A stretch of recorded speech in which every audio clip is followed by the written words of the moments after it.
Aujourd'hui aussi, c'est un autre jour. Daïla. Ni chongote. Na Yesu. Aujourd'hui aussi, c'est un autre jour. Daïla. They are aggravated. They are irritated. They are very annoyed. They are disillusioned.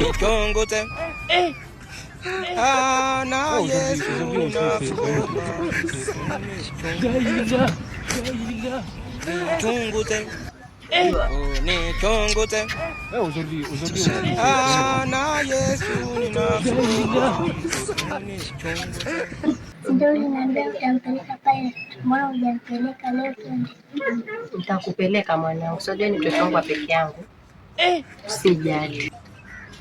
Ni chongo tena. Na Yesu ninakuomba.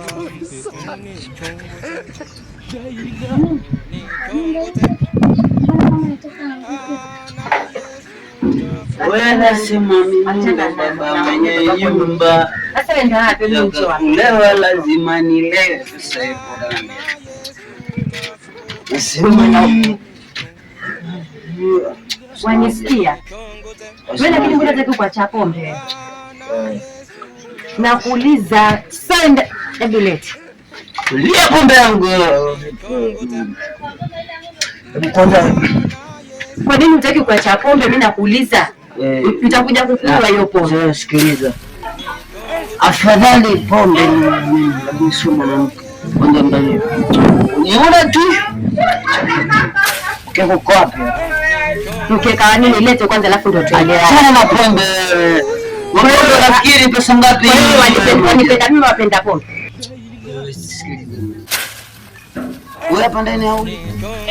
Mimi nakuuliza haya yangu, hayo yako nana, lakini nakuuliza wewe. Hizi pombe za kuua mume wangu. Utakuja kuua vile. Au vai acha. Wewe bwana. Nenda kwa mama yako hapa. Pombe ananiua ni. Mamtu. Nakusikiliza tena. Umenipa pesa ya chakula wewe. Mimi uma sasa lakini nayo mapombe yako. Hakuna. Ashindwe. Wewe mwanamke. Ngane da pieso. I don't know how to cook ugali. Mimi inaniumiza, inanichanganya sana. Huyu ataweza kufua chupi yake kweli? Does she know how to wash her underwear?